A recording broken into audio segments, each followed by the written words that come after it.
वर्ष 2023 का एक बड़ा परिवर्तन, जाते जाते इस वर्ष का एक महापरिवर्तन होने वाला है, जहां पर नवग्रहों के दो अत्यंत विशेष ग्रह अपनी राशि का परिवर्तन करने जा रहे हैं। जय श्री गणेश, नमस्कार। मैं आचार्य संजय द्विवेदी। मेरे समस्त प्रबुद्ध दर्शकों का मेरे चैनल पर हार्दिक स्वागत है।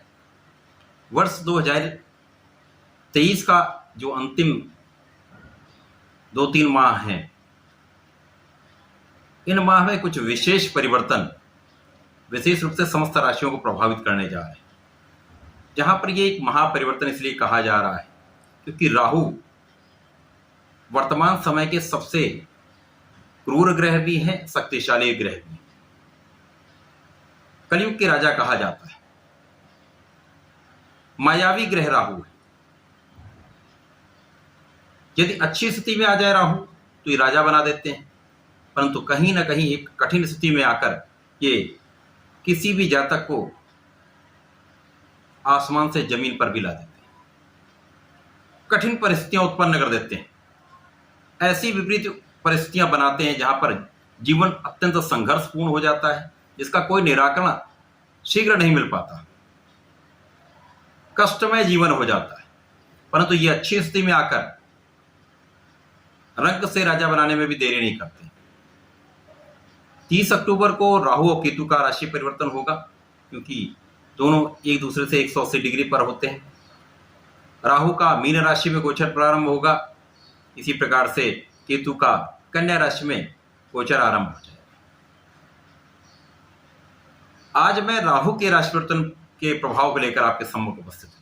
केतु के परिवर्तन को इस सीरीज के बाद में हम आपके साथ डिस्कस करेंगे,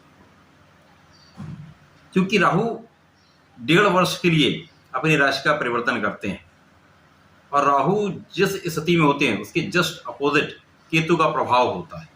अतः दोनों को समझना अत्यंत आवश्यक है। प्रथम राहु के परिवर्तन को लेंगे, उसके पश्चात राहु के पश्चात केतु का परिवर्तन लेंगे। आज मैं मेष राशि के लिए, जहां पर राहु का गोचर चल रहा है वर्तमान समय में, राहु के जाने के पश्चात जीवन में क्या परिवर्तन आने वाले हैं, किस प्रकार का लाभ मिल सकता है, कहां पर कौन सा भाव प्रबल होगा, कहां कितना लाभ ले पाएंगे, संपूर्ण विश्लेषण मैं पूर्ण तरीके के साथ करने जा रहा हूं। प्रिय दर्शकों, ये राशिफल आपके चंद्र राशि पर आधारित है। जिन जातकों का मेष लग्न है उनको भी राशिफल अवश्य देखना चाहिए। वर्तमान समय में जो स्थितियां वहां पर लगभग 1.5 वर्ष से लग्न में ही राहु का गोचर चल रहा है। 30 अक्टूबर को अपनी राशि का परिवर्तन करके द्वादश भाव में प्रवेश करें। अभी तक लग्न में राहु का होना 1.5 वर्ष से आपको शारीरिक समस्याएं दे रहा था, मानसिक कष्ट दे रहा था, तनाव दे रहा था, संघर्ष दे रहा था, आपके क्रोध को बढ़ाने वाला यह समय था, वाद विवाद का समय था, अनायास कष्टों का समय था। अब राहु जब लग्न में होते तो इनके 3 दृष्टियों का प्रभाव आपके संतान पक्ष को भी निर्बल करता है, आपके शिक्षा के भाव को भी निर्बल करता है, जीवन साथी के साथ सामंजस्य में कमी लाता है, क्लेश उत्पन्न करता है, अलगाव की स्थिति आ जाती है, किसी अन्य के कारण संबंधों में समस्या उत्पन्न हो जाती है। इसी प्रकार से आपके भाग्य को रोकने का पूर्ण काम यहाँ पर राहु करते हैं, क्योंकि मेष राशि मंगल की राशि, प्रबल शत्रु भाव यहाँ पर होता है। तो निश्चित रूप से ये समय अत्यंत कठिन रहा है। अब जैसे ही मेष राशि के लिए जिनका गोचर द्वादश भाव में आरंभ होगा, द्वादश भाव में मीन राशि बनेगी, मीन राशि में गुरुदेव का प्रभाव लग्न में मिलेगा, तो लग्न की प्रबलता तो निश्चित रूप से यहाँ पर आपको मिलने वाली। द्वादश भाव एक त्रिक भाव है, मेष राशि के लिए मित्रवत भी नहीं है।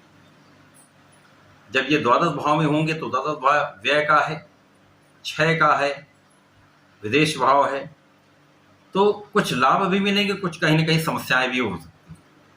परंतु वर्तमान समय में लग्न की स्थिति अत्यंत प्रबल है। यहाँ पर गुरुदेव बृहस्पति आपके लग्न में बैठकर आपके शारीरिक कष्ट को कम करने वाले हैं, मानसिक प्रबलता देने वाले हैं, तनाव कम करेंगे, आपके बुद्धि बल को प्रबल करेंगे, ज्ञान को प्रबल करेंगे, संतान पक्ष शिक्षा का क्षेत्र अत्यंत प्रबल रहेगा, सिर्फ कर्ज जीवन साथी के साथ जो समस्याएं थी वो दूर होंगी। आपकी भाग्य की प्रबलता अब आपको मिलने वाली, भाग्य का साथ मिलने वाला। अब जब राहु द्वादश में होंगे तो इस भाव में जो स्थितियां बन रही, 12वां भाव कारावास का भी होता है, बंधन योग भी बनता है, परंतु यहां पर ये गुरुदेव की राशि में तो गुरुदेव का प्रभाव मिलता है। जिस राशि में होते उस राशि के अनुसार इनका परिणाम भी प्राप्त होता है। गुरुदेव की सौम्य राशि है मीन राशि, जल तत्व राशि। यहाँ पर राहु का जो प्रभाव है वो कहीं न कहीं गुरुदेव का एक भाव उत्पन्न करने वाला है।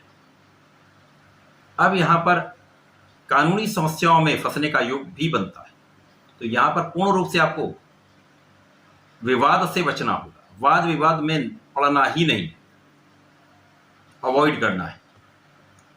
निश्चित रूप से इस समय में आपके विरोधी बनेंगे, पीठ पीछे शत्रु बनेंगे, आलोचना करने वाले लोग बढ़ेंगे, आपको कहीं न कहीं से डिगाने वाले लोग मिलेंगे, आपके मनोबल को कम करने वाले लोग मिलेंगे। राहु छलिया है, मायावी है, ये पीठ पीछे वार करता है, किसी अन्य के कारण कहीं न कहीं समस्या देता है, छिप कर वार करने वाली टेंडेंसी होती है। तो यहाँ पर आपको बचकर रहना होगा, इन समस्त चीज़ों से आपको बचना होगा। कुछ आपके ऐसे स्वार्थी मित्र बन सकते हैं जो आपके लिए हानिकारक सिद्ध हो सकते हैं। यहाँ पर आपको बहुत सोच विचार कर मित्र भी बनाने, यहाँ पर शत्रुओं से भी सावधान रहना होगा, परंतु स्वार्थी मित्रों से उससे भी अधिक सावधान रहना होगा। कुछ रोग बढ़ सकते हैं, ऋण में भी वृद्धि हो सकती है, ऋण लेने से आपको बचना होगा। वर्तमान समय में जो स्थितियां बन रही हैं वहां पर आपके कार्यक्षेत्र की प्रबलता आपको प्राप्त हो रही है, यहाँ पर आपके लाभ की स्थिति भी अच्छी है, आपका लग्न भी बल, तो कष्ट उतने नहीं होने वाले, आप उन सभी कष्टों से बचने भी वाले, शत्रुओं पर विजय भी प्राप्त करने वाले हैं, परंतु सावधान तो आपको रहना ही हो। राहु का प्रभाव यहाँ पर कहीं न कहीं माता से दूरी करता है, माता के स्वास्थ्य में निर्बलता लाता है, सुखों के होते हुए सुखों का उपभोग उतना आप नहीं कर पाते हैं। यदि आप कुछ प्रॉपर्टी क्रय करना चाह रहे हैं, भूमि भवन वाहन का क्रय करना चाह रहे हैं, उसमें डिले हो जाता है, या जो आप प्रॉपर्टी लेते हो कहीं न कहीं विवादित होती है। बहुत सावधानी से आपको संपत्ति का क्रय करना चाहिए, कागज देखकर सबका निरीक्षण करके सावधानी पूर्वक आपको कार्य करना चाहिए। इसके साथ ही साथ कहीं न कहीं कुछ छोटी मोटी स्वास्थ्य समस्याएं भी हो सकती हैं, तो यहाँ पर पूर्ण रूप से आपको सावधान होना। परंतु जब राहु यहाँ पर द्वादश भाव में होंगे तो आपको विदेश यात्राएं कराएंगे, बहुत विदेश यात्राएं लोग करते हैं, विदेश से बहुत अच्छा लाभ लेते हैं, विदेश से धन कार्जन बड़ी मात्रा में होता है, विदेश सेवाओं से बहुत अच्छा लाभ मिलता है। यदि विदेश सेवा में तो ये समय आपको लाभ देने का है, आपकी पदोन्नति का है, जीवन में धन प्राप्ति का है। तो जो लोग विदेश में रहकर कार्य कर रहे हैं, विदेश जाना चाहते हैं, उनके लिए अत्यंत अनुकूल समय होगा, उनके लाभप्रद है। मंगल की राशि मेष राशि के लिए राहु का प्रभाव, यहां पर कहीं न कहीं कुछ सावधान रहने का है। 1.5 वर्ष का ये गोचर बीच बीच कहीं न कहीं कुछ कष्टकारी हो सकता है, शत्रुओं से बचना होगा, आपके स्वार्थी मित्रों से आपको बचना होगा, परंतु आपके लिए विदेश का भाव प्रबल हो रहा है, यहाँ पर आपके सुख साधन का भाव भी प्रबल हो रहा है, सुख साधनों में वृद्धि का योग दिखता है। परंतु भूमि भवन वाहन का क्रय करते समय यदि सोच विचार कर किसी की सहायता लेकर, किसी की सलाह लेकर यदि आप कार्य करेंगे तो यह समय आपके लिए अत्यंत अनुकूल रहने वाला है, लाभ देने वाला है। इस समय में आपकी इनकम बढ़ने वाली है, आपके लाभ में वृद्धि होने वाली है, धन का लाभ अवश्य होगा, ये निश्चित है। मेष राशि के लिए राहु द्वादश भाव में होंगे तो कहीं न कहीं कुछ कष्टकारी समय अवश्य होगा, कुछ लाभ अवश्य मिलेंगे, परंतु सावधान आपको रहना होगा। आपको नियमित रूप से भगवान शंकर मोचन की शरण में रहना चाहिए। यदि आप भगवान बजरंगबली की शरण में रहते हैं तो राहु का भी प्रभाव न्यून हो जाता है।